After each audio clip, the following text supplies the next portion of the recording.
Esse filme foi baseado no Diário de Santa Faustina.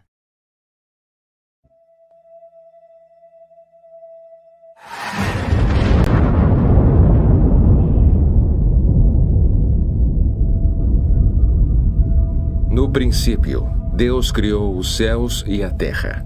A terra estava sem forma e vazia. Trevas cobriam a face do abismo. E o Espírito de Deus se movia sobre as águas. Deus disse: faça-se a luz. E houve luz. Deus viu que a luz era boa e separou a luz das trevas. Deus chamou à luz dia e às trevas chamou noite. E Deus disse: produza a terra seres vivos de acordo com as suas espécies, rebanhos, répteis e animais selvagens, cada um de acordo com a sua espécie. E assim se fez. Enfim, Deus disse: façamos o homem à nossa imagem, conforme a nossa semelhança. Deus criou o homem, a quem ele muito amou, e cultivou um jardim no Éden, e lá preparou um paraíso para ele. Infelizmente, o homem traiu Deus. Deixou-se ser enganado por uma cobra astuta. Ele pegou o fruto proibido da árvore, no qual Deus não o havia nem permitido tocar. Ele perdeu o paraíso que Deus havia preparado para ele. Deus, no entanto, não deixou de amar nem de apoiar o homem no mundo, no qual entrou o anjo rebelde contra Deus, o diabo. Como resultado das ações do diabo, o homem perdeu a verdadeira imagem de Deus, pensando nele apenas como severo e castigador, esquecendo completamente a sua misericórdia. No entanto, foi por amor ao homem que Deus enviou ao mundo seu Filho único, Jesus Cristo, que nasceu do ventre da escolhida, a Imaculada Virgem Maria. Como mestre que curava, mas principalmente como Salvador, ele mostrou sua verdadeira face, cheia de misericórdia. Por amor ao homem, ele morreu na cruz, redimindo todos os pecados da humanidade. Graças a isso, todos que acolhem o seu ensinamento e o guardam, receberão a vida eterna. Antes de morrer, ele fundou sua igreja, sobre a qual disse que as portas do inferno nunca prevalecerão contra ela. Infelizmente, as pessoas que formaram a igreja ao longo dos séculos frequentemente distorceram os ensinamentos de Jesus e deformaram sua face. Então, mais uma vez, ele resolve vir ao encontro do homem. Ele escolhe uma garota simples da Polônia para dizer ao mundo a verdade sobre sua misericórdia. As formas de culto que ele lhe revela devem ser a última tábua de salvação para o mundo. Amor e misericórdia. Faustina.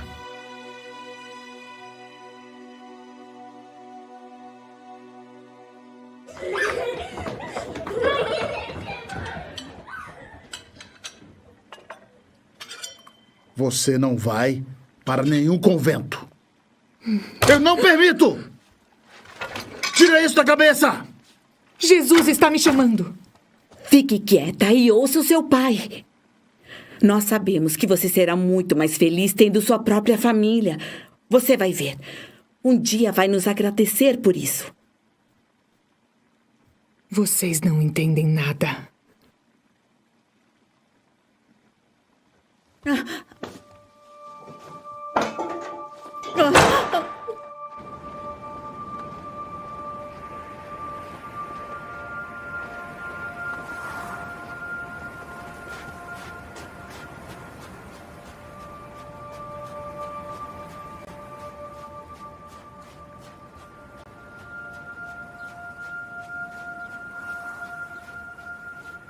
Incapaz de concordar com a proibição de meus pais, decidi silenciar a minha vocação.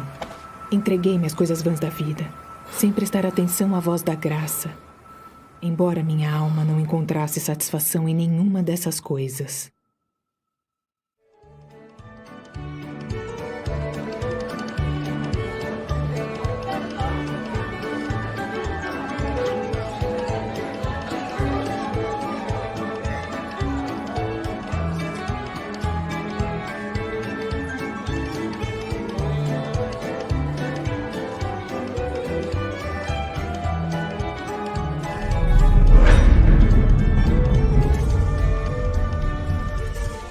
quanto tempo você me desiludirá?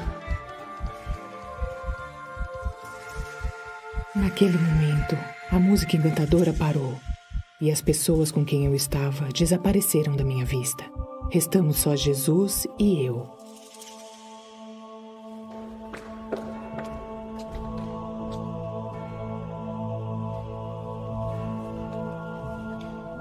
Vá imediatamente para Varsóvia. Você entrará em um convento lá.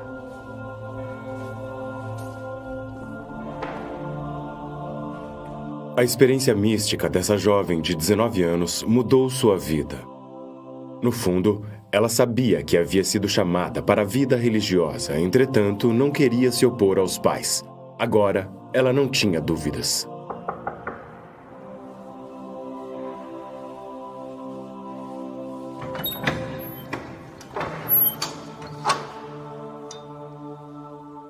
Louvado seja Nosso Senhor Jesus Cristo. Agora e sempre. Como posso ajudá-la? Meu nome é Helena Kowalska. Gostaria de falar com a Madre Superiora e perguntar se ela me recebe no convento.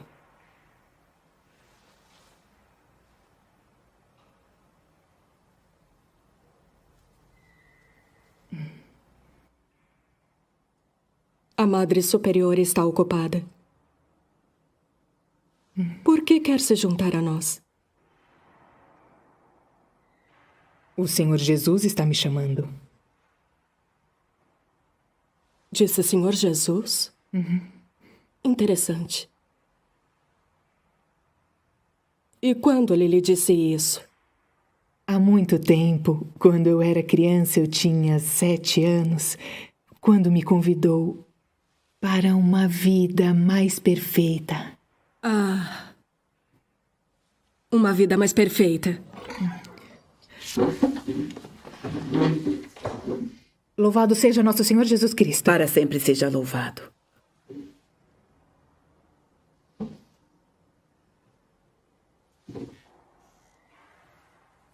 Eu soube que você quer entrar no convento. Sim. Por que você escolheu exatamente nós? Perguntei ao Senhor onde Ele quer que eu o sirva. E Ele me trouxe até aqui. E você tem ideia de qual é o nosso carisma?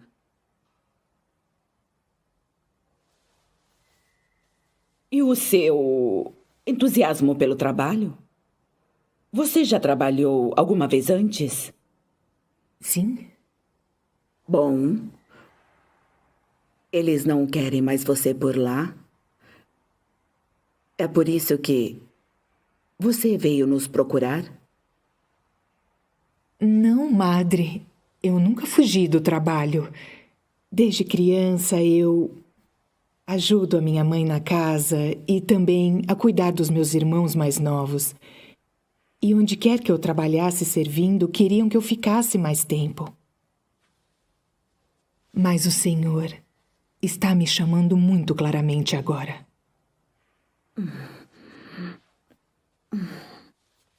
Nesse caso, vá até o senhor desta casa e pergunte se ele a aceita. Quer que eu vá até a capela? Sim. Pergunte a ele. E depois, volte para cá. É claro.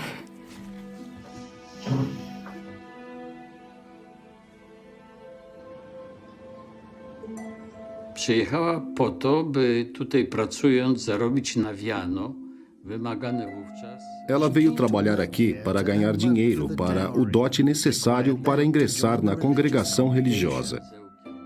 E apareceu com uma trouxa nas mãos. Tinha apenas alguns pertences pessoais. Ela nem tinha uma mala ou uma bolsa. Não podemos esquecer que aqueles eram tempos de grande miséria na Polônia, após a Primeira Guerra Mundial. Os conventos não tinham meios de subsistência, portanto, os candidatos tinham que ajudar. Ela se comprometeu a trazer esse dote, que meticulosamente buscava, e a cada mês ela o pagava com as moedinhas que ganhava. zarobione grosze. To był ostatni rok. Este foi o último ano de vida de Helena Kowalska como leiga. E aqui temos o laboratório perfeito, que nos permite conhecer sua humanidade. É aqui que a humanidade de Helena, já madura, é visível. Em sua grande responsabilidade por seu trabalho, era uma tarefa multifacetada e importante, porque ela precisava limpar, cozinhar e cuidar das crianças ao mesmo tempo.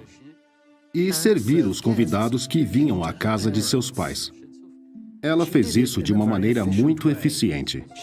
Era extremamente inteligente, mesmo tendo pouca educação. Onde quer que fosse, ela ganhava uma simpatia incomum e um grande carinho das crianças com quem lidava. Ela divertia as crianças, contava histórias para elas. E quando seu repertório de contos de fadas se esgotava, ela inventava várias histórias engraçadas, porque era muito alegre. Eles a chamavam de brincalhona. Do Ciebie wołamy, wygnańcy synowie Ewy.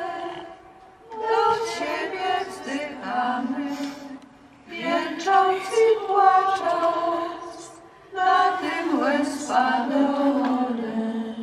Przeto, orędowniczko nasza, oby miłosierne oczy Twoje na nas są.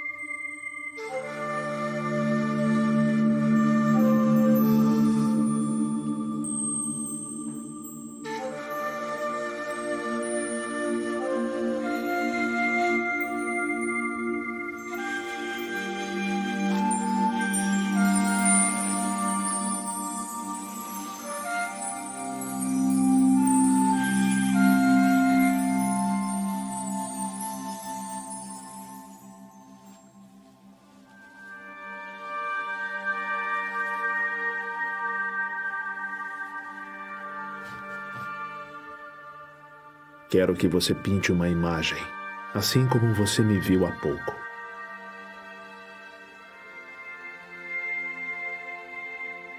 Mas eu não sei pintar. Escreva embaixo. Jesus, eu confio em vós. Não tenha medo. Vou lhe dar um confessor no qual poderás confiar. Ele ajudará a realizar a minha vontade na terra. A irmã Faustina não era capaz de pintar essa imagem. Ela estava desamparada. Ela não havia encontrado o confessor que o Senhor Jesus havia prometido a ela. Mas depois de 2 anos, a irmã foi transferida para Vilnius.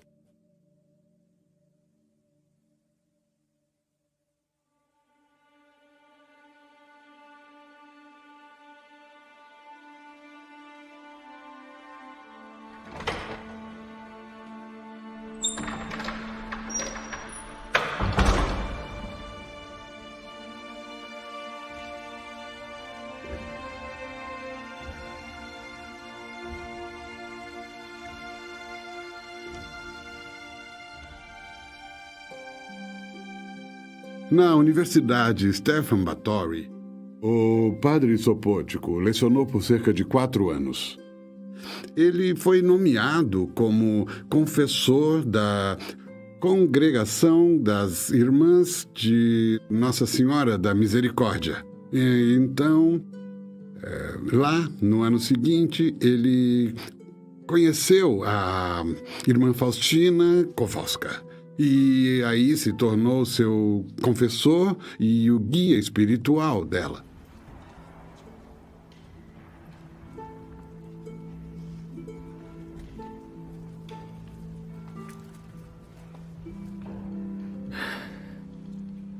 Minha alma se rebela contra algumas ordens de minhas superioras. E a quais ordens você não obedece, irmã? Eu obedeço a todas. Então não há pecado. Jesus me disse que o senhor será meu confessor. Desculpe, quem disse? Jesus. O Senhor Jesus? Uhum. Tem certeza? Sim. Eu o vejo há muito tempo. Ele me mostrou o Senhor meses atrás, muito antes de conhecê-lo. Está tudo bem com a sua cabeça, irmã? Perdão, padre.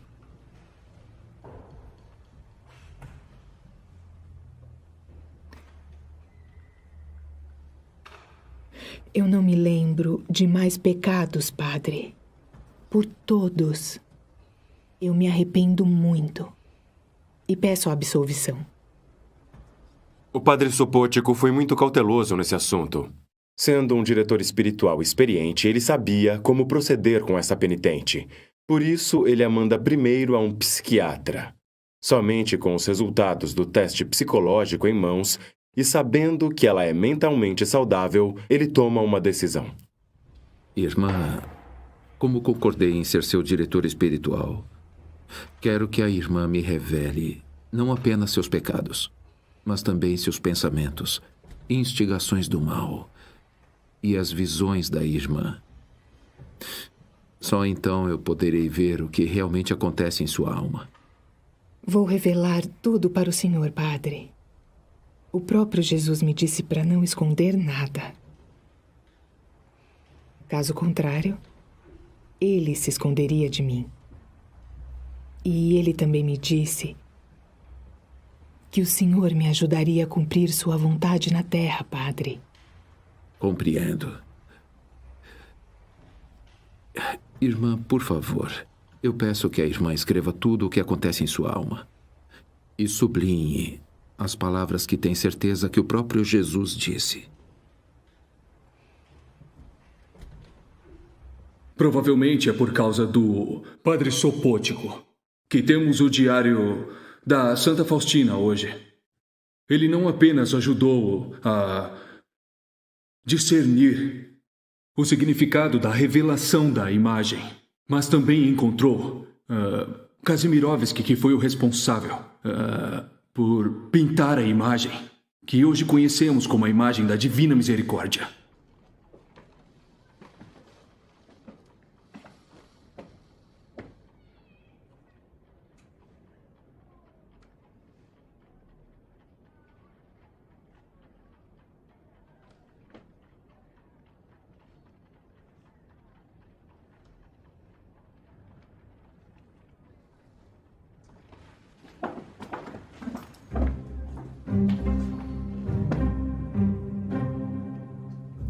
Eugênio Kazimirovsky era um homem instruído. Ele era um artista e um pintor. Ele lecionava e circulava entre a elite de Vilnius, mas nunca se manifestava. Pode-se dizer que ele era um pouco misterioso. Ta tajemniczość postaci Eugeniusza Kazimierowskiego jest w pewnym Dizer que o personagem de Eugênio Kazimirovsky era um mistério é justificável. Ele era um maçom, um membro ativo da comunidade maçônica em Vilnius. A própria maçonaria, enquanto organização, geralmente evitava se expor e evitava funções populares. Mas seus membros frequentavam a alta sociedade e todos os maçons conheciam a identidade de seus colegas nos eventos que frequentavam. rozmaitych spotkań do tej masonerii należy.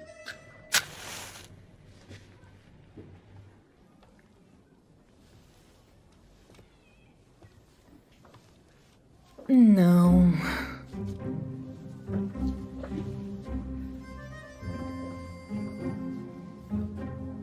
O rosto deve ser mais fino. E o olhar deveria estar direcionado para baixo. E a roupa precisa brilhar. Está muito claro.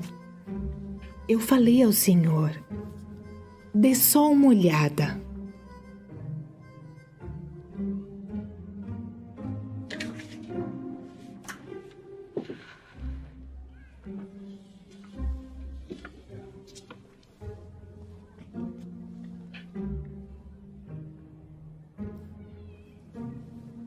Jesus deveria estar saindo das trevas em nossa direção.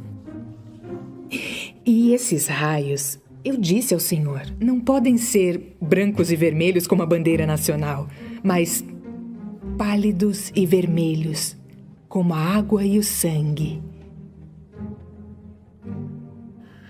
Irmã, eu é que fico pálido quando a senhora vem aqui. E fico vermelho quando a irmã começa a reclamar.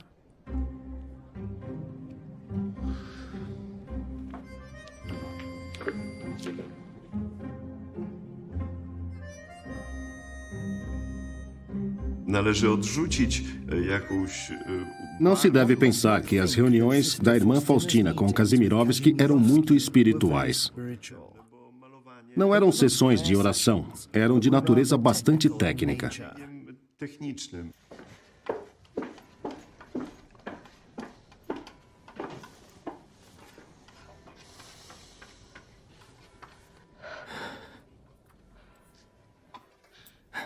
O que o senhor fez com ele? O quê? Mas esse não se Quer parece... saber? Que a irmã mesma pinte. Eugênio. Quem vai pintar o senhor tão bonito quanto o senhor é? Eugênio, não desista. Eu sei que não é... Ela é louca. Primeiro ela disse que deveria ser assim, depois de outro jeito, e agora ela diz que tem que ser de outro jeito. É muito humilhante. O diabo sempre se intromete nos assuntos de Deus. Eugênio, por favor, termine de pintar.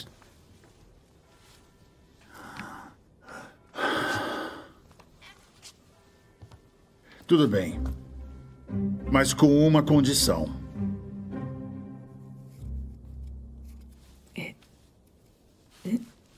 Só um segundo, por favor.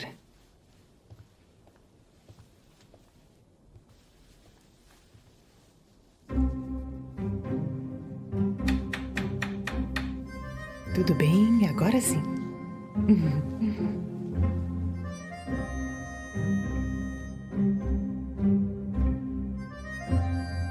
Eu preciso de um intervalo. A irmã Faustina foi à oficina do pintor 1 ou 2 vezes por semana durante meio ano.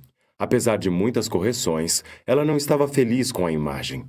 Finalmente, chegou um momento em que ela aceitou o trabalho. O mais importante para ela foi que o próprio Jesus também aceitou. Jesus disse à irmã Faustina: "Não na beleza da cor, nem no pincel, reside a grandeza dessa imagem, mas em minha graça." E isso é o mais importante. Igualmente importante é também a mensagem, o significado teológico que a imagem contém.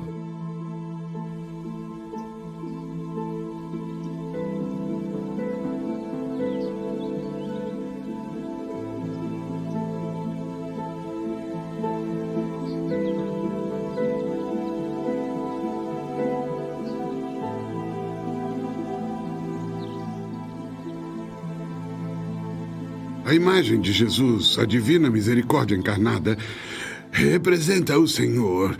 E Ele está saindo do Santo dos Santos no céu para nos garantir o perdão dos nossos pecados, depois de Ele ter oferecido a sua vida ao Pai para a nossa salvação. O fundo escuro simboliza a escuridão total do Santo dos Santos do templo terrestre, que foi iluminado apenas pela presença de Deus quando ele recebia os sacrifícios de expiação de seu povo. Essa cena de Cristo saindo do Santo dos Santos, com raios jorrando de seu lado trespassado, representa o sangue e a água que é o Espírito Santo, dado a nós como fonte da vida, de acordo com o Evangelho de São João, no momento da morte do Filho de Deus. Uma das orações da irmã Faustina apresenta isso. Ó Jesus, o Senhor morreu, mas uma fonte de vida jorrou para as almas. E um mar de misericórdia se abriu para o mundo inteiro.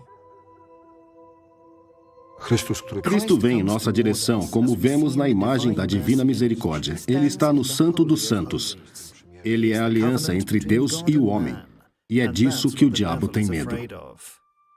Nessa imagem, ele é único, singular, de modo que se o retirássemos, restaria apenas a escuridão. E é exatamente assim a alma de uma pessoa que não tem Deus. O gesto de bênção na imagem é o mesmo gesto que os sacerdotes fazem na confissão, ao perdoarem os pecados. E surge o sentimento de redenção, que a ressurreição nos dá, fonte de amor e fonte de luz, e os sacramentos, que são representados por elas.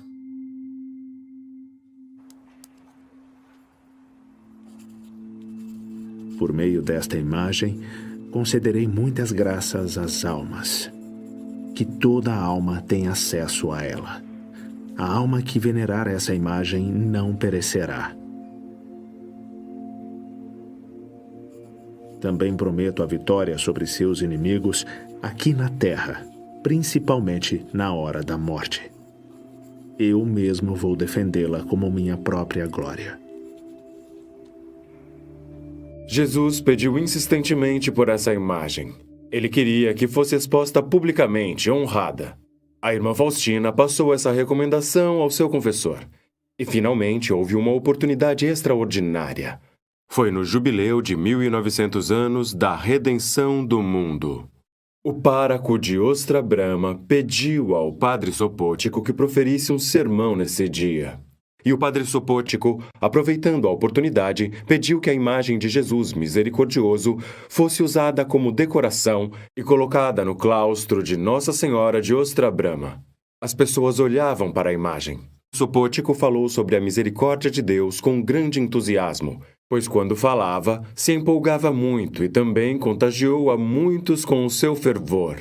E enquanto ele falava, Faustina viu Jesus, nesta imagem, ganhar vida. Viu como os raios saíam de seu coração e penetravam no coração das pessoas reunidas ali.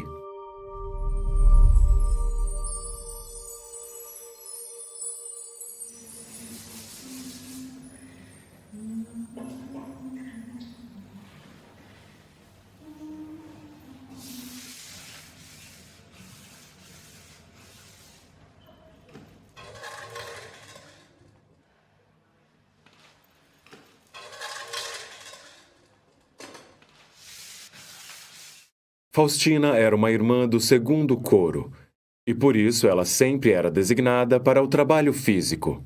Ela trabalhava na cozinha, na padaria e, por exemplo, no jardim. Ah, vida monótona e tediosa. Quantos tesouros você contém. Quando olho para tudo com os olhos da fé, não há 2 horas iguais, e a monotonia e o tédio desaparecem. Chegou um momento em que a irmã Faustina ficou muito doente. No outono, ela foi diagnosticada com os primeiros sintomas de tuberculose. Espiritualmente, foi a resposta de Jesus ao desejo dela de sofrer com ele, suportar sua paixão, para salvar almas da condenação eterna.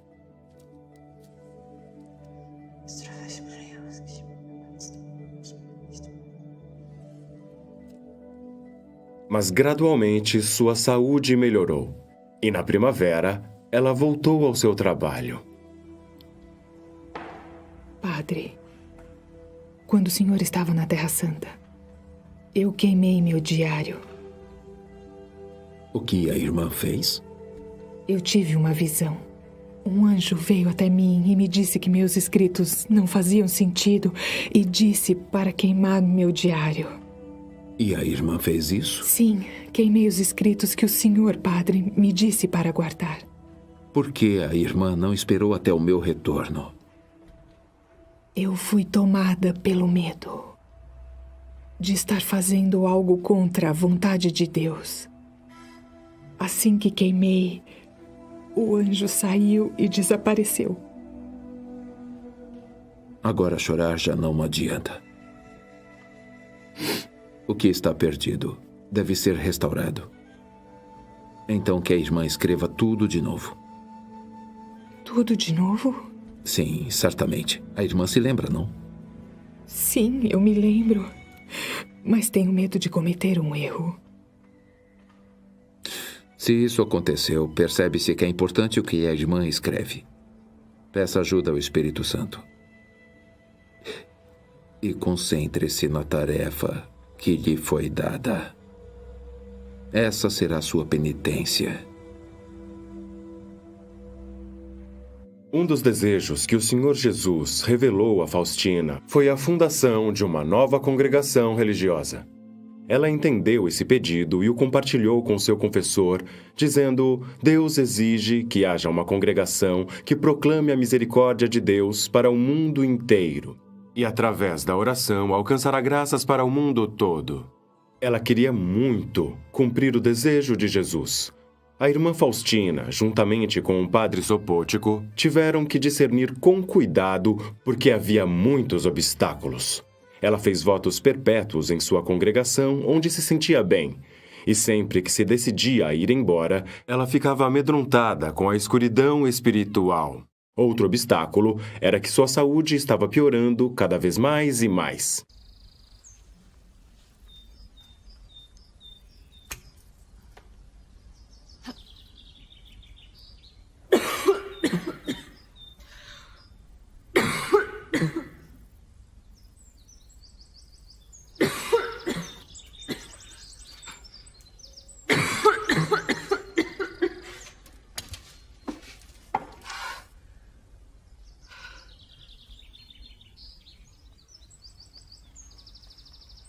Apresse-se, irmã. Temos que adornar o altar.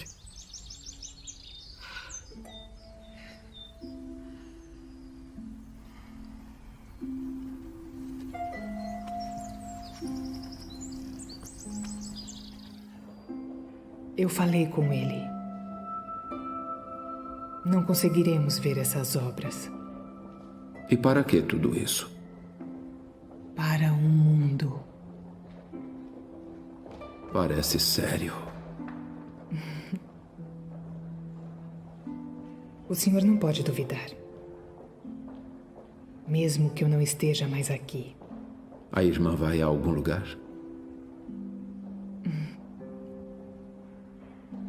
Quando ela estava no Hospital de Doenças Infecciosas de Pradnik, na Cracóvia, o padre Sopótico a visitou e, sentindo-se impotente, perguntou: Irmã, como pode? A imagem existe, mas não há festa, não há congregação, irmã. O que vem depois? Ela respondeu: Padre, eu perguntarei a Jesus e responderei ao Senhor amanhã.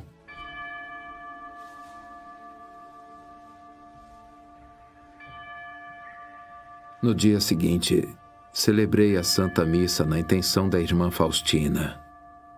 Durante a missa, me ocorreu um pensamento que, assim como ela não pôde pintar a imagem e apenas deu instruções, talvez ela não conseguisse criar uma nova congregação, somente dar as orientações. A insistência do Senhor significa a necessidade dessa nova congregação nos próximos tempos. Quando ele voltou para falar com a irmã Faustina, perguntou: Bom, e então, irmã? O que foi que o Senhor Jesus disse? Surpresa, ela o olhou e disse: Padre, o que está dizendo? O Senhor Jesus disse que explicou tudo para o senhor durante a missa. Temos a aprovação.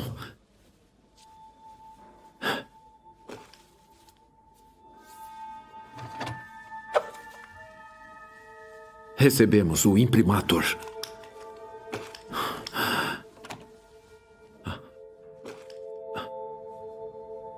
A imagem. E suas orações.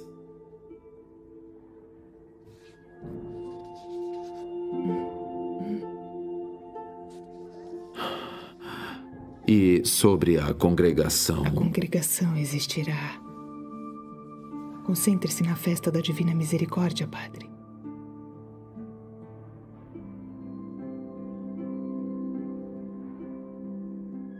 Eu vejo vitrais e rosas vermelhas.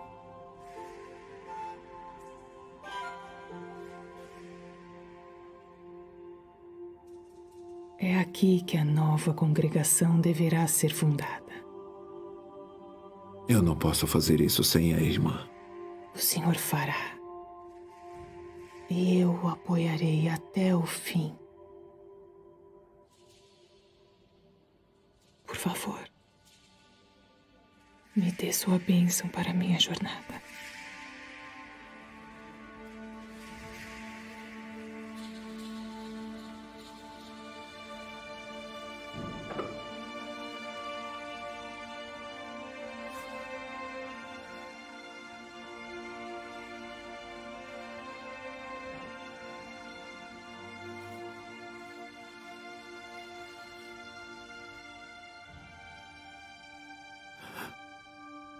Então eu também peço a sua bênção.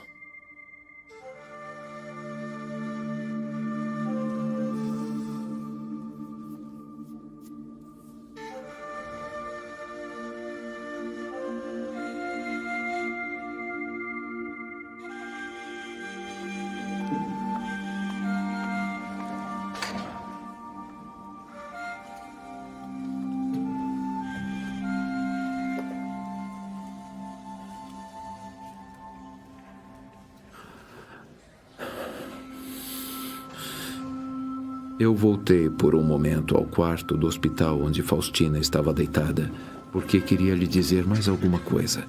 Mas quando entrei no quarto, eu a vi em estado de êxtase espiritual. Este fato confirmou a minha convicção de que eu estava lidando com uma pessoa santa. O padre Sopotchiko ficou totalmente desamparado na propagação da verdade sobre a misericórdia divina. Ele estava plenamente consciente de que morreu justamente a pessoa que começou e deu impulso a tudo isso. Isso foi muito difícil para ele. Em seu diário, ele escreveu que se sentia muito solitário e abandonado.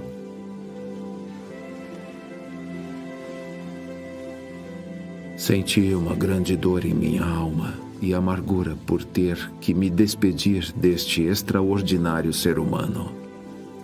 Agora me sinto tão abandonado por todos. Mas percebi que se alguém deve confiar na misericórdia de Deus acima de tudo, esse alguém sou eu. Deus esquecerá tudo o que aconteceu. Deus me perdoará por todas as minhas infidelidades, porque Ele é bom. É por isso que eu devo afastar a minha insegurança e confiar nele. Confiar e mais uma vez confiar.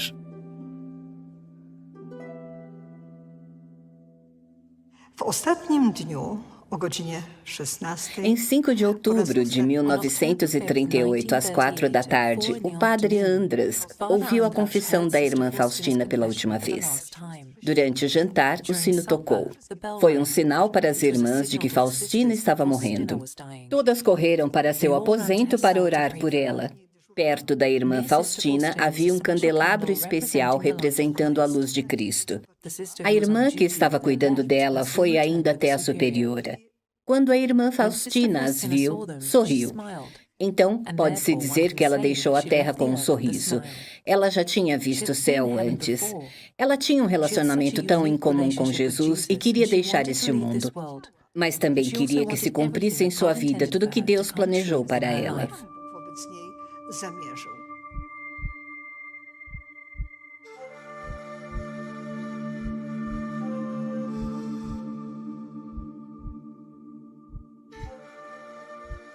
Deus não negará a ninguém sua misericórdia.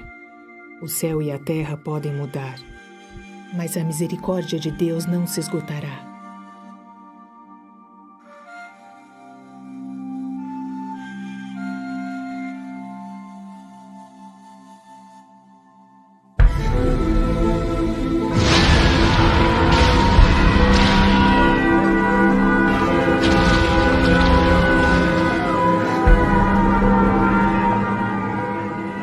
Faustina escreveu em seu diário que uma guerra aconteceria. Isso se tornou realidade um ano após sua morte. Em 1939, uma terrível guerra começou. Ela não queria contar ao padre Sopótiko por quanto sofrimento a Polônia passaria. Ela cobriu o rosto com as mãos e não conseguiu se expressar. No diário está descrita uma visão terrível que pode ser considerada cumprida se a referirmos à cidade de Varsóvia, que ela identifica como a cidade mais bonita da Polônia, tão completamente destruída, de maneira semelhante a Sodoma e Gomorra. A irmã Faustina orou pela cidade e a punição pareceu ter sido adiada por um tempo. Se essa foi de fato uma visão de Varsóvia, essa previsão foi cumprida durante a Segunda Guerra Mundial. Vi a ira de Deus pairando profundamente sobre a Polônia. E agora vejo que se Deus visitasse nosso país com os maiores castigos, isso ainda seria um ato de misericórdia, porque por transgressões tão graves, Ele poderia nos punir com a eterna aniquilação. Fiquei paralisada de medo quando o Senhor me revelou um pouco dessa imagem. Agora vejo claramente que as almas escolhidas mantêm a existência do mundo para que se realize a justiça. A cidade de Białystok foi ocupada pelos alemães em 13 de setembro de 1939. 10 dias depois, os soviéticos entraram na cidade e os alemães retiraram suas tropas. Houve uma estranha parada militar em 23 de setembro na Praça Kosciuszko, onde unidades militares de ambos os exércitos passaram. Os soviéticos estavam entrando em Białystok e os alemães estavam saindo. Esse desfile passou cerca de 400 metros da casa onde Eugênio Kazimirovski morava. É difícil dizer se a pintura da imagem da Divina Misericórdia teve algum efeito na vida de Kazimirovski. Não sabemos se ele se converteu e desistiu de ser membro dos maçons como resultado dessa pintura. Mas podemos supor que ele tenha experimentado algum remorso de consciência. Isso pode ser atestado pelos 2 últimos autorretratos, nos quais o pintor se representa como Judas.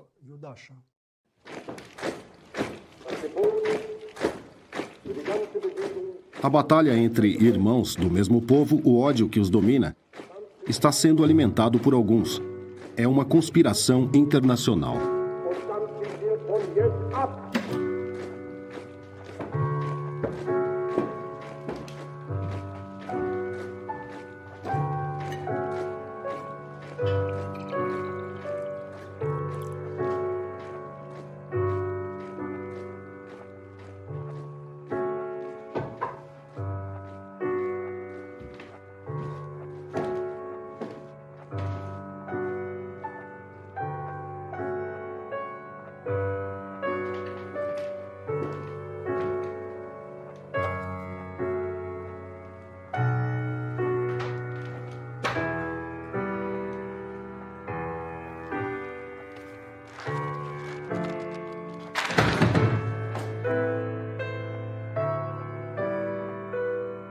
Que silenciem os nossos julgamentos sobre as almas, pois a misericórdia de Deus para com elas é extraordinária.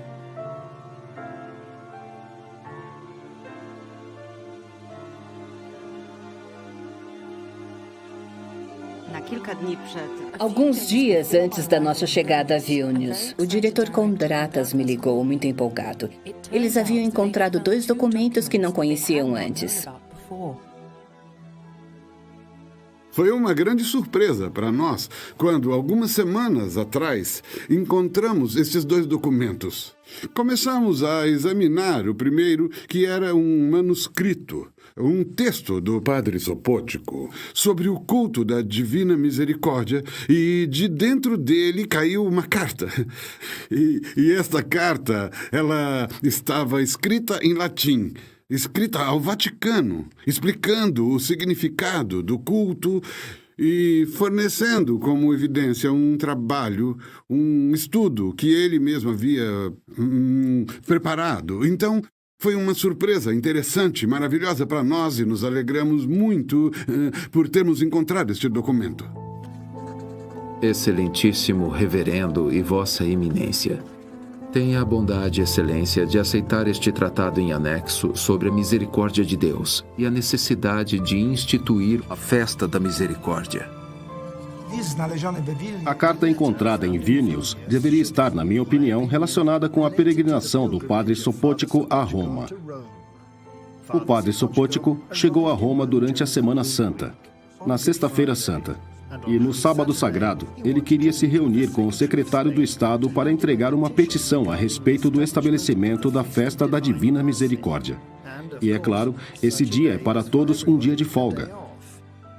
Ele foi enviado à congregação para o culto divino, mas ela já estava fechada também. Então, o padre Sopótico procurou um dos poloneses que trabalhavam na cúria, o padre Jan Sik. Ele o aconselhou a tratar desse assunto na conferência do episcopado polonês, pela Nunciatura Apostólica em Varsóvia. O tratado, anexado à carta do padre Sopótico, continha várias formas de devoção das revelações da irmã Faustina, como o terço, a novena da Divina Misericórdia e a imagem da Divina Misericórdia. Como essas questões foram consideradas novas, com necessidade de verificação e até mesmo implausíveis, deve ter sido por esse motivo que a carta não recebeu resposta. Isso é algo que acontece com muita frequência nesses tipos de revelações. E a Igreja é muito cuidadosa ao discernir essas coisas, porque é verdade que elas podem ter fontes diferentes. E assim leva-se muito tempo. Orações e estudo antes que a Igreja venha e diga: isso é verdade. A devoção à Divina Misericórdia já havia começado a se espalhar durante a guerra, tanto na Polônia quanto no exterior. Uma das pessoas que foi apresentada a essa devoção foi um padre mariano, padre Józef Jarzybowski, que conheceu o padre Miguel Sopótico em Vilnius.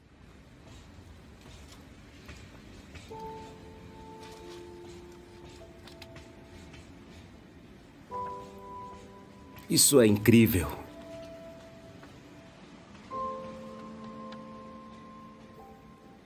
E é surpreendente que ele a tenha escolhido. Temos diplomas e doutorados e achamos que somos os mais sábios. E somos incapazes de ouvir. Por isso ele a escolheu. Eu posso levar para a América? É claro. Espero que o padre consiga despertar o interesse não apenas nos co-irmãos, mas em todo o continente. Se as revelações forem verdadeiras, a graça de Deus fará com que todos ouçam sobre sua misericórdia. O padre Jarzybowski foi obrigado a prestar contas de onde esteve a cada 24 horas. Assim sendo, a organização KVD saberia onde ele estava e o que fazia, o tempo todo. Eles ficariam de olho em sua vida, em suas atividades. Jarzybowski, por ser um educador conhecido e influente em Varsóvia, por medo de ser reconhecido e deportado para os campos de trabalho forçado, optou por se esconder em vários conventos e também em várias paróquias. Ele viajava à noite, porque devido à sua altura, de 2 metros e 10 centímetros, ele era facilmente reconhecível. Ele decidiu usar o visto americano para fugir da região ocupada pelos soviéticos na Polônia e na Lituânia, que ele obteve antes do início da Segunda Guerra Mundial, mas que logo expiraria.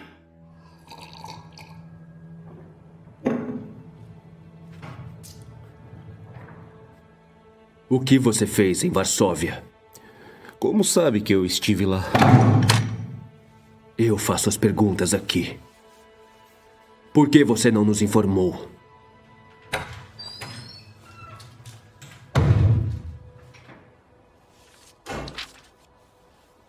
Que merda é essa? O quê? Por que está em branco? Eu estou preenchendo. Venha na próxima semana para obter permissão.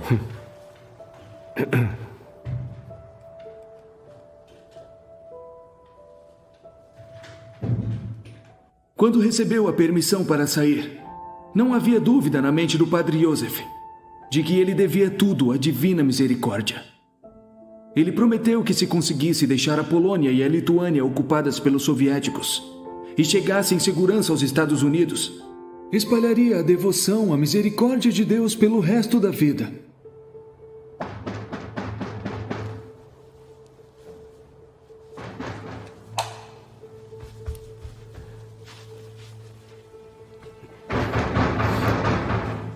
Quem está aí? Os seminaristas, Henrique e Matias.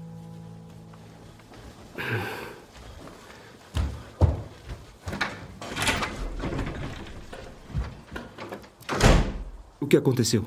Você tem que fugir. O NKVD emitiu um mandado.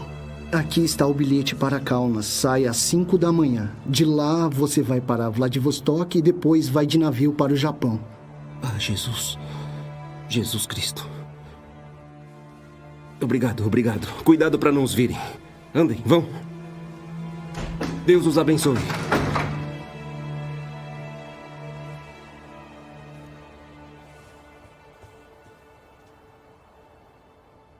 Após sua chegada em Vladivostok, ele foi informado que indivíduos sem o visto japonês válido teriam que esperar 10 dias para embarcar no próximo navio. Por favor, abra, senhor. Estamos fechados. Não, mas é muito urgente. O meu navio já vai sair, senhor. Eu tenho que seguir os procedimentos. Mas eu lhe imploro, por favor. Eu sinto muito.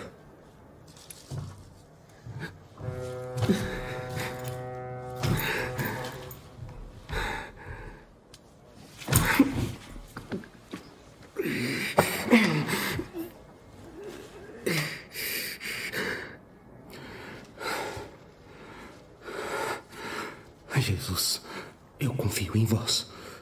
Jesus, eu confio em vós. Jesus, eu confio em vós. Passaporte.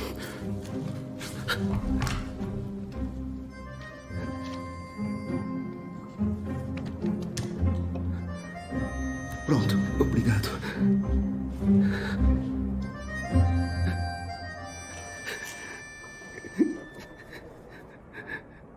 O padre Jazerbolski não tinha dúvida de que ele havia sido milagrosamente guiado pela misericórdia de Deus.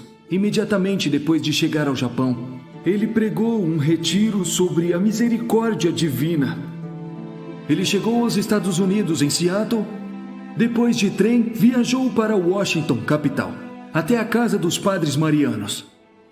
Lá, a partir de 1º de maio de 1941, ele começou a divulgar a mensagem da misericórdia de Deus, de acordo com a promessa que fez ao Senhor. Washington é a primeira base para Jarzebowski. Ele ajuda em várias paróquias. Ele faz contato com Orchard Lake, publica materiais sobre a Divina Misericórdia. Eles não são bem recebidos, mas mesmo quando não são, ele não desanima. Ele prega onde pode, principalmente nas paróquias polonesas, mas também em algumas paróquias americanas. Em 1943, ele vai para o México. Mais ou menos na mesma época, os padres marianos com sede em Washington adquirem a propriedade Eden Hill, na cidade de Stockbridge, em Massachusetts.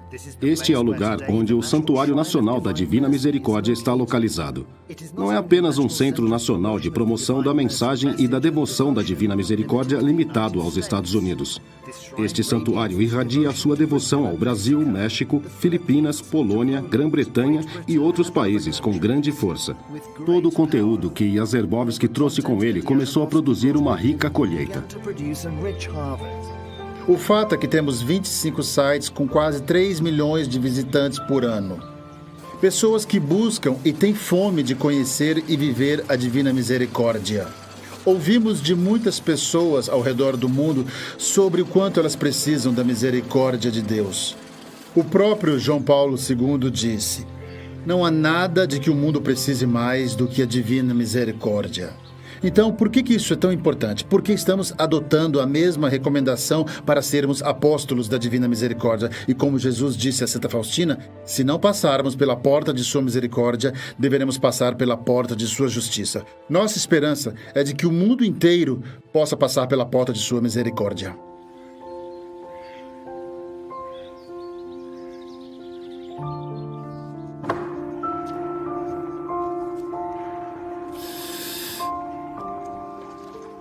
Isto vai aqui.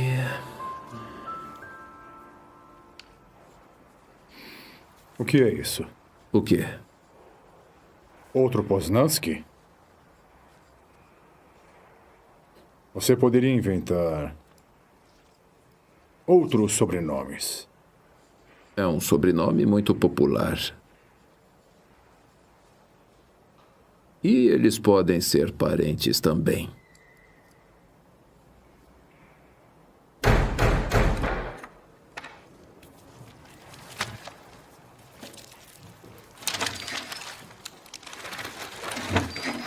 Padre, por favor. Gocheska deu à luz a um filho, mas ele não se parece com ela nem com o marido.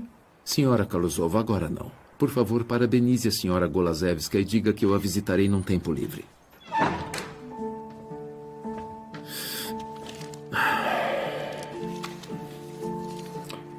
Mas se todos eles se chamam José, a probabilidade de serem parentes acaba diminuindo. Cada um pode escolher o nome que quiser. Mas quando eles estão indecisos e me pedem uma sugestão, eu sempre digo José. Por causa de São José. Eu sempre o admirei. O padre Sopotiko, junto com seu amigo, o padre Zvirsky, que mais tarde se tornou bispo, tentaram salvar judeus. Eles emitiram certificados de batismo e, dessa forma, salvaram cerca de 100 pessoas. Infelizmente, ambos os padres se tornaram alvos da Gestapo, que emitiu mandados para prendê-los.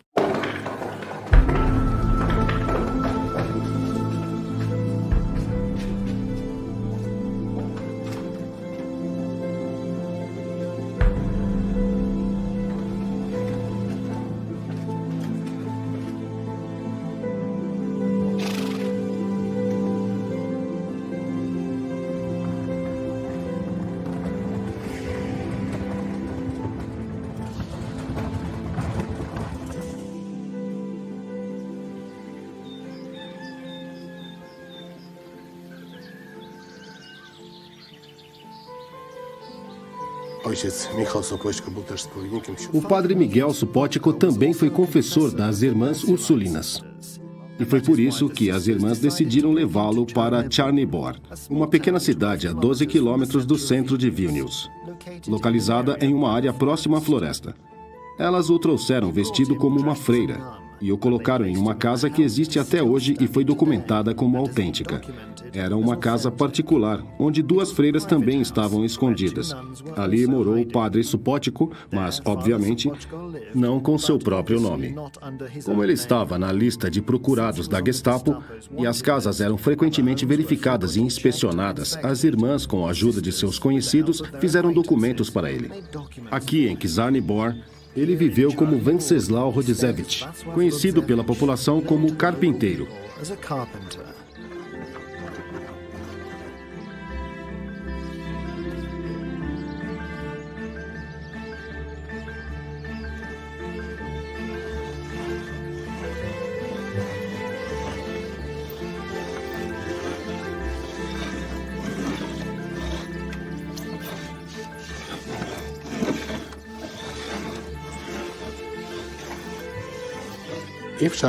O padre Supótico ficou em Czarnybor até 14 de agosto de 1944, quando pôde voltar com segurança a Vilnius.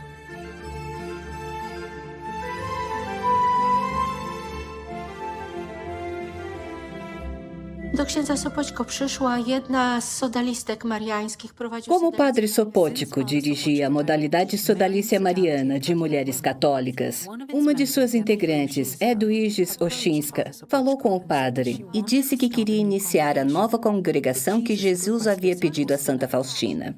Em pouco tempo, dentro de 6 meses, outras candidatas se juntaram a ela. Em 2 anos, quando o padre Sopótico a cercou com seu cuidado espiritual, já se sabia que havia 6 delas. O que é tão estranho sobre este número é que esse grupo de 6 irmãs fez seus votos em 1942 e Santa Faustina previu esse número de irmãs e registrou essa visão em seu diário muitos anos antes.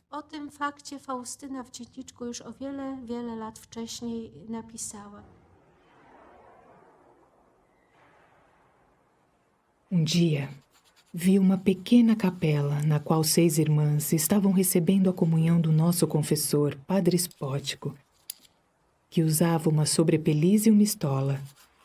Não havia decorações nem genuflexórios na capela.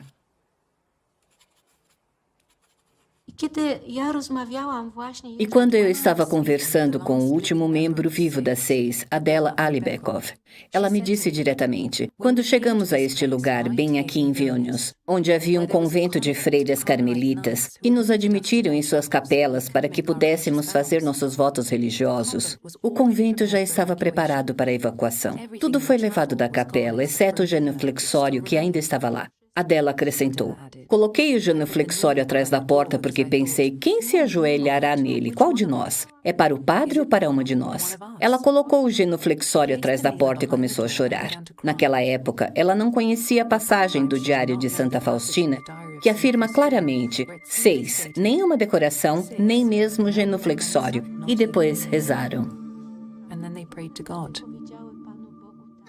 Curve-me aos pés da suprema majestade. Ah, meu Jesus, quão imensamente me alegro com a certeza que o Senhor me deu de que a congregação existirá. Não tenho mais a menor sombra de dúvida sobre isso e vejo quão grande é a glória que ela dará a Deus. Será o reflexo do maior atributo de Deus, sua divina misericórdia. A sua divina misericórdia.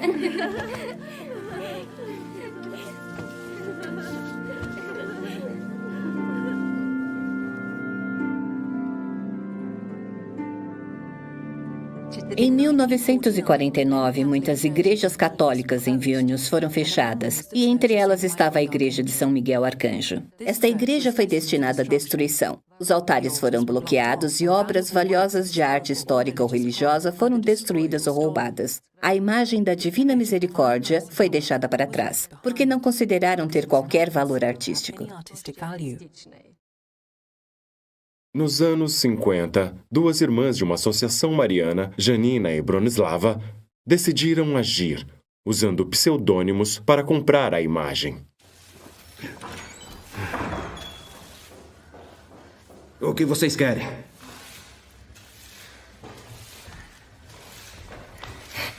Bom dia. Podemos incomodá-lo por um momento?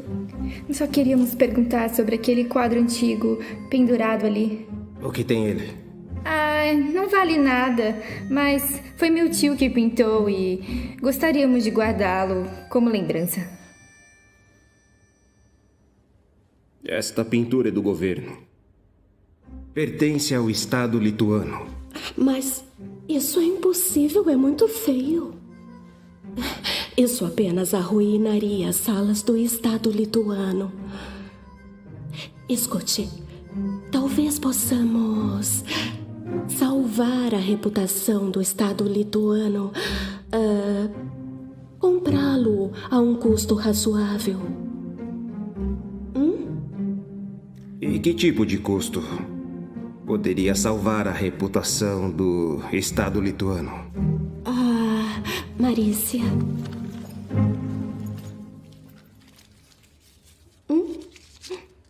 Aceite.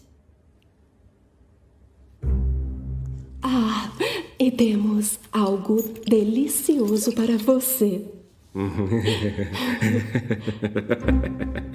Você gosta? E se tiverem outra, a reputação do Estado lituano poderá ser salva. Mas que coincidência, pois temos mais uma. Marícia.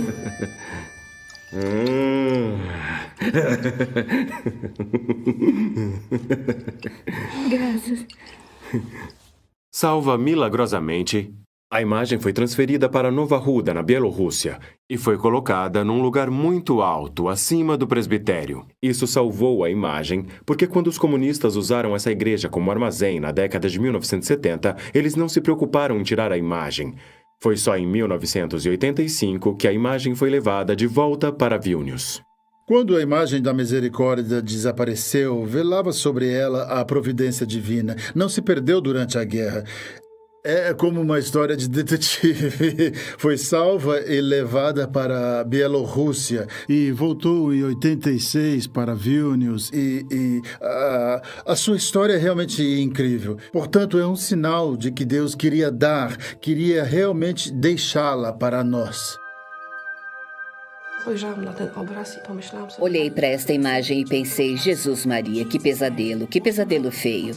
Não era apenas feia, mas a imagem havia sido ampliada porque a moldura do altar era semicircular e a própria imagem era de natureza retangular. Alguém havia acrescentado uma porção semicircular de lona. Felizmente, isso estava em uma tela separada. Não foi um problema para mim.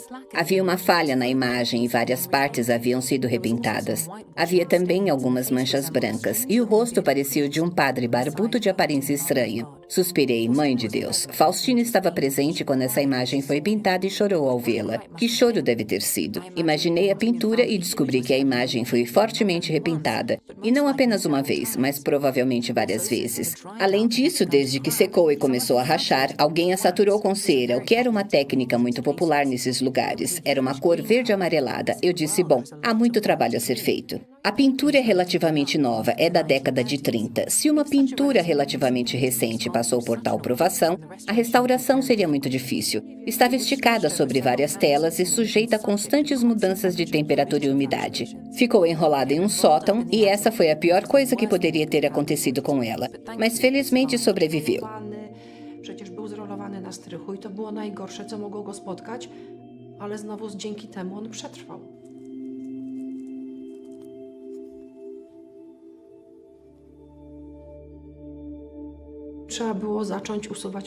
Era preciso começar removendo o revestimento na superfície. Esse foi um procedimento muito perigoso, porque se a pintura foi feita em 1934 e repintada na década de 50, a diferença da época é insignificante. 20 anos não são nada. A solubilidade da camada de tinta e da camada superficial seriam as mesmas. Precisava ser removida milímetro por milímetro. É aconselhável iniciar a repintar em locais menos perceptíveis, geralmente nas bordas da pintura. Tive a impressão que a repintura do rosto era de muito boa qualidade. Se não fosse o fato de eu descobrir rapidamente que não era, teria mantido a imagem completamente diferente do original. Tirei a camada superficial de metade do rosto. É assim que sempre é feito. Então comecei a tirar fotos. Quando vi a imagem pela câmera, vi que o lado direito do rosto tinha uma expressão completamente diferente. O olhar de cada olho era diferente e os lábios também eram completamente diferentes. Tirei o resto da camada superior e vi um rosto completamente diferente. Quando o trabalho de restauração estava chegando ao fim, a imagem já estava na capela, mas ninguém podia observá-la exceto as irmãs, por razões de segurança. E enquanto eu estava em pé, completamente maravilhada, Úrsula Gregorici, que também veio, viu a imagem com o rosto restaurado e disse que esse rosto parecia com Cristo do Santo Sudário de Turim. Po raz pierwszy na tą zbieżność zwrócił uwagę ojciec Serafim Michalenko. Pela primeira vez, essa semelhança foi notada pelo padre Serafim Michalenko, que me mostrou o efeito da comparação das duas imagens, feitas a seu pedido nos anos 90. Os resultados dos meus estudos antropológicos das faces de ambas as imagens mostram uma convergência completa com pontos faciais característicos, como a parte média das sobrancelhas, a base do nariz, as maçãs do rosto e as mandíbulas, as asas do nariz e o início do lábio superior e inferior e o queixo. Vale a pena analisar os mesmos detalhes observando as imagens em 3 dimensões. Esse é um modelo de rosto criado pelo professor Miniaro em 2002, com base nas medidas do sudário de Turim e do véu de Oviedo.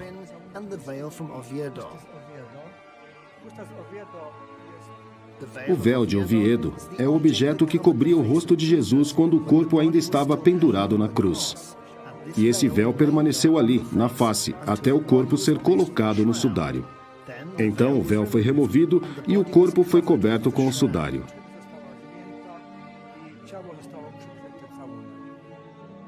Traços de sangue no sudário e no véu nos dão informações completas sobre como era o rosto de Jesus.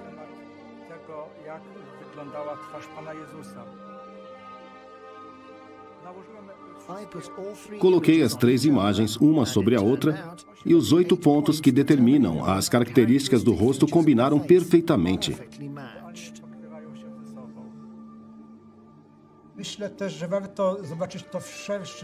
Também acho que vale a pena vê-lo de uma perspectiva mais ampla, quando não nos limitamos a um fragmento do Sudário de Turim. Se colocarmos a pintura de Kazimirovsky aqui, basta colocá-la nas proporções em que você consegue vê-la no Sudário de Turim.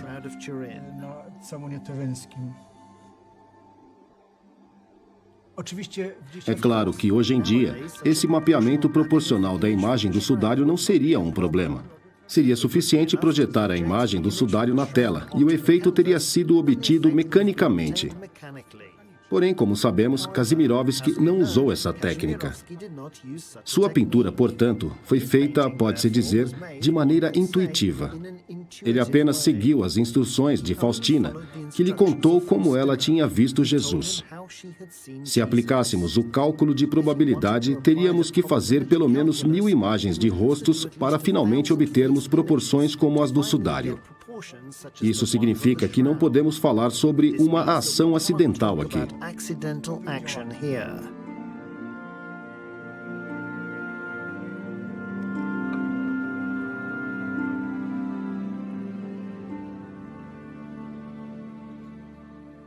Comunica-se que a Suprema Congregação do Santo Ofício, examinando as visões e revelações atribuídas à irmã Faustina Kowalska, da Congregação de Nossa Senhora da Misericórdia, estabeleceu, em primeiro lugar, se deve proibir a divulgação de quaisquer imagens e escritos que apresentam a devoção à Divina Misericórdia nas formas propostas pela irmã Faustina.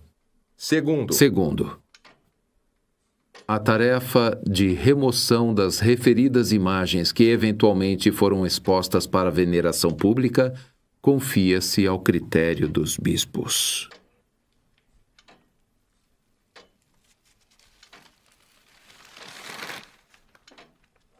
A proibição da divulgação do culto à Divina Misericórdia, de acordo com as visões da irmã Faustina, foi introduzida pela Santa Sé por várias razões.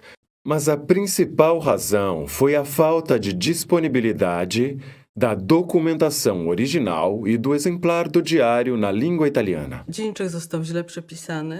O diário foi mal copiado e depois mal traduzido. Também não tinha um comentário teológico adequado. Houve tantos erros que a Santa Sé efetuou a proibição. A proibição foi um dos fatos, mas a segunda parte deste documento continha uma instrução clara: conceder uma séria advertência ao padre Supótico, gravissimum monitum. Ele foi advertido pela Santa Sé. Esta é uma séria sanção. É ele. Ele estuda os escritos da vidente.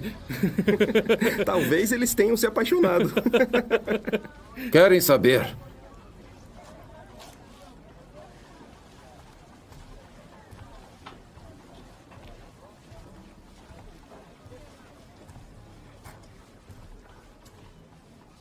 Eu não vou viver para ver isso, mas vocês verão.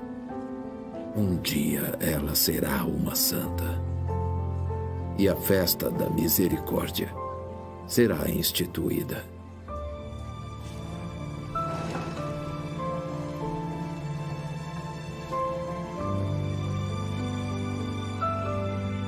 Na vida do padre Supótico, as previsões de Santa Faustina de que ele seria evitado e ficaria isolado também foram cumpridas.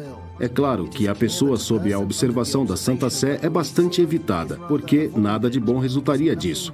E o padre Supótico experimentou a mesma coisa em sua vida. Por um lado, ele permaneceu obediente à Igreja, pois não pregava mais a devoção à Divina Misericórdia, com base nas revelações particulares da irmã Faustina, mas, por outro lado, permaneceu fiel à demanda de Jesus. Até o fim de sua vida, ele pregou a mensagem e devoção da Divina Misericórdia, recuperando seu fundamento bíblico, suas fontes patrísticas, além de falar e escrever sobre o espírito da liturgia do Domingo da Divina Misericórdia. Eu a conhecia. Ela não era louca. Ela tinha a alma mais humilde que eu já conheci. A maioria das coisas que ela disse já aconteceu a guerra, as dificuldades, a congregação. Certo. Obrigado pela informação. Com certeza eu lerei. O cardeal Wojtyła ficou fascinado por esses documentos apresentados pelo padre Miguel Sopótico. E 3 meses depois, ele levou o caso ao cardeal Ottaviani, o então prefeito do Santo Ofício, hoje conhecido como Congregação para a Doutrina da Fé. Eu peço a sua opinião sincera, cardeal. O que acha da questão da irmã Faustina Kowalska? Acho que está na hora de iniciar o processo informativo. É preciso examiná-lo.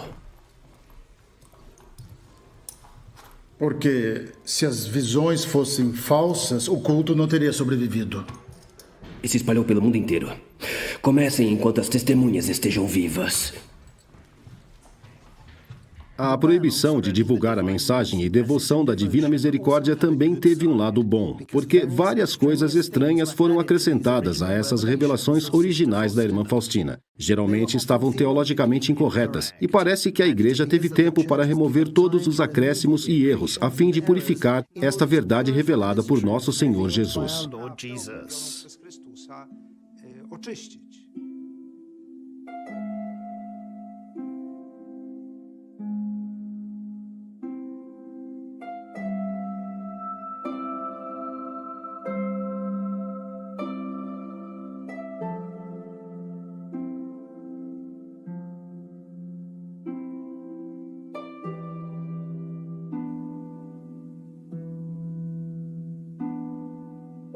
O padre Sopótico passou os últimos anos de sua vida em Bialystok, na casa religiosa da Congregação das Irmãs Missionárias da Sagrada Família. Ele estava convencido de que seu trabalho não produzira frutos, então foi um momento muito difícil para ele. O decreto do Santo Ofício estava em vigor. A imagem permanecia fora da Polônia. A congregação contava com poucos membros e não havia festa da Divina Misericórdia. Ele não havia encontrado ninguém que continuasse seu trabalho e missão. Embora o processo informativo tenha começado em 1965, seu progresso foi muito lento. E em 15 de fevereiro de 1975, o padre Sopótico faleceu.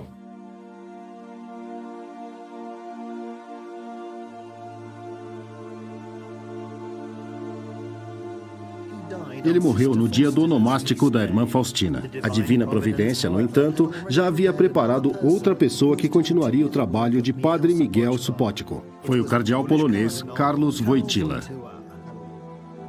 No entanto, como resultado das atividades e intervenções do cardeal Wojtyła, em 15 de abril de 1978, o Vaticano suspendeu a proibição da divulgação da devoção à Divina Misericórdia segundo a visão da irmã Faustina Kowalska.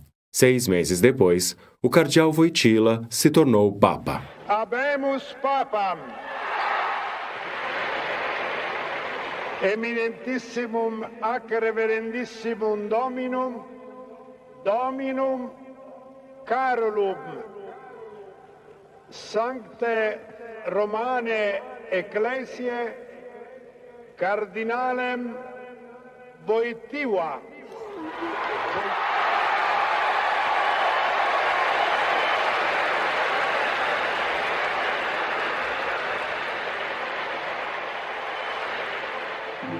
Havia muitas indicações de que foi o próprio Jesus que escolheu o cardeal Wojtyła para cumprir seu desejo e instituir a festa da Divina Misericórdia. Wojtyła fez isso no ano milenar como João Paulo II. No mesmo dia, ele também elevou a irmã Faustina às honras do altar como a primeira santa do novo milênio.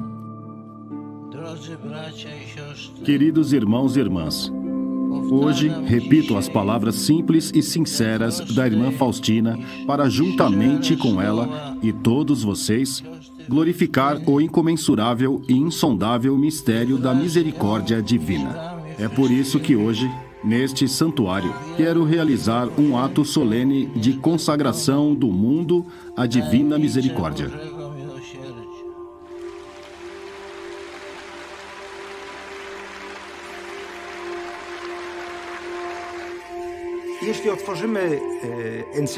Se abrirmos a encíclica Divis in Misericordia, de João Paulo II, no ponto 13, encontramos uma ideia muito próxima do padre Supótico, que disse que a misericórdia divina, como atributo de Deus, é o que há de mais importante para todo ser humano.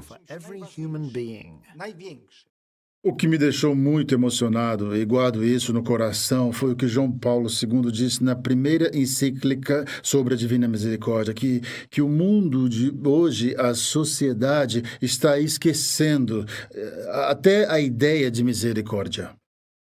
Olhamos para a eficiência, olhamos para a organização, olhamos para tantas coisas e a misericórdia não tem mais lugar nem na relação entre as pessoas, quando nos encontramos ou quando nos comunicamos uns com os outros na sociedade. Todo mundo está lutando por seus direitos. A igreja é bela somente quando misericordiosa. A misericórdia é tão importante que Jesus, no Evangelho, sempre encontra os pecadores, os pobres, as pessoas doentes. Ele perdoa essas pessoas e não as condena. Bom, eu acho que esta mensagem está sendo esquecida. 1 stycznia 2005 roku Em 1º de janeiro de 2005, o padre Mieczysław Mokryski, atual arcebispo de Lwow, nos convidou para um jantar de festa nos aposentos papais. Esse era o costume. E lembro que, durante este jantar, todos tiveram a oportunidade de conversar com o Santo Padre.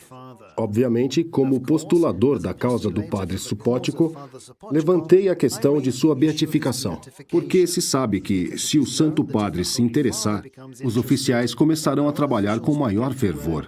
E quando falei sobre o padre Supótico, o Santo Padre me ouviu atentamente e, de repente, olhou para mim e disse: eu o conhecia muito bem. Ele era um homem santo. Essas palavras significaram tudo para mim. E, de fato, embora São João Paulo II não tenha conseguido decidir sobre a beatificação, foi seu sucessor, Bento XVI, que realizou isso.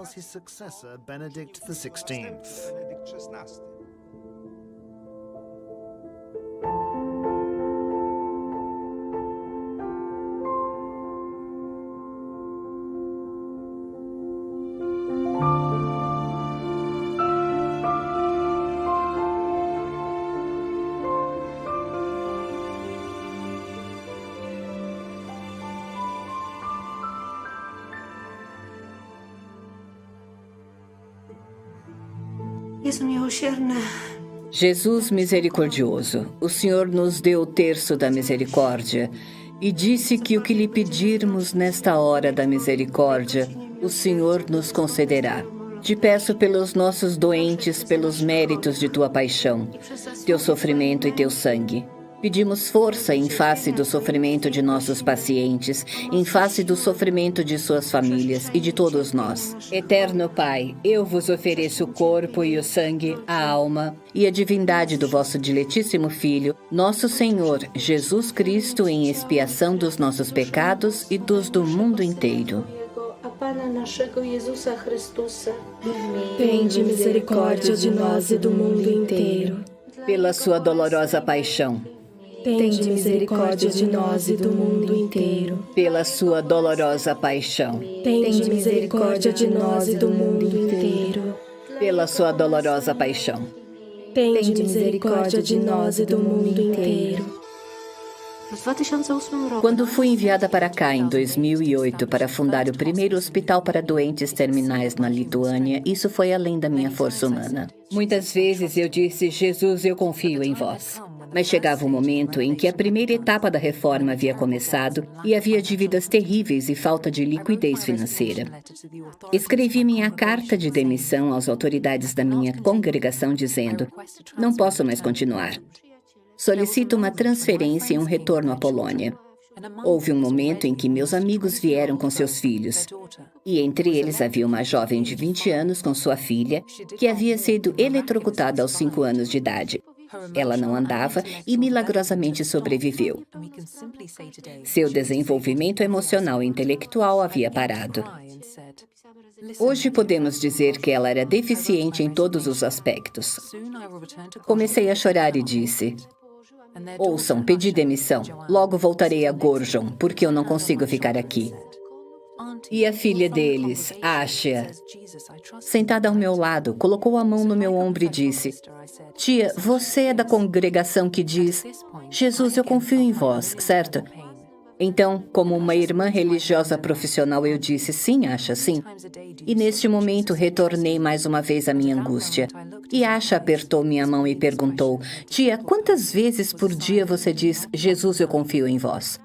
E naquele momento eu olhei para ela, para os olhos dela, pois para mim essa pergunta, vinda de uma pessoa com deficiência, era um sinal de que essa pergunta não partia dela. E eu disse: Asha, não sei quantas vezes, mas digo com frequência. E ela, mais forte ainda, com uma tal força, me abraçou e disse: tia, então acredita no que você diz e poderá fazer isso. E naquele momento, meu coração ficou comovido precisamente pelo fato de, como irmã religiosa, dizer: Jesus, eu confio em vós, mas na verdade não confio. E só então comecei a chorar, mas com verdadeiras lágrimas, pela falta de minha própria confiança em Deus. Eu abracei a Asha. À noite fui diante do sacrário e olhei justamente para a imagem. Olhei para os olhos de Jesus e pela primeira vez disse do fundo do meu coração: eu confio em vós. Rasguei minha carta de demissão. E o hospital, que era algo impossível, foi concluído e começou a funcionar. Hoje a nossa missão de cuidados paliativos na Lituânia comemora seu 10º ano.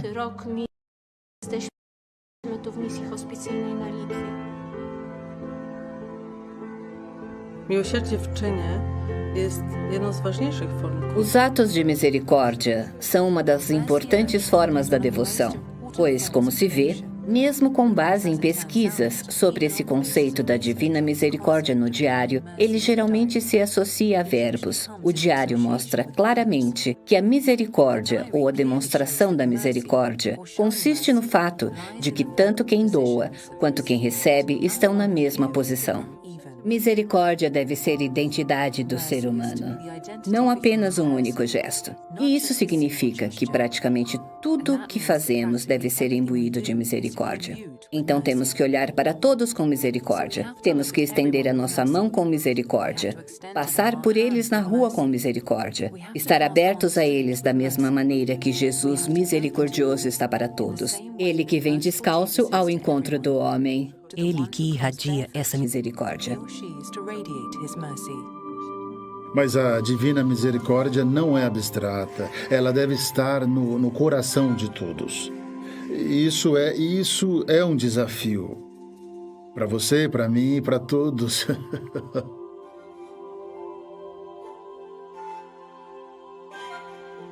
Boże, Ojcze miłosierny, który objawiłeś swoją miłość w swoim Synu Jezusie Chrystusie. Deus Pai misericordioso, que a promessa de Jesus se cumpra.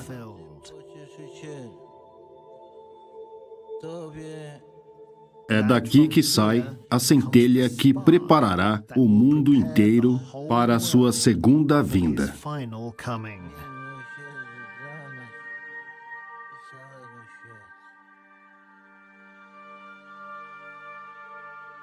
A consagração do mundo à Divina Misericórdia por João Paulo II acelerou o desenvolvimento da devoção. A festa da Divina Misericórdia é honrada hoje em todos os continentes, mas a missão da irmã Faustina continua sendo cumprida. À medida que o fim do mundo se aproxima, ela despertará muito mais corações.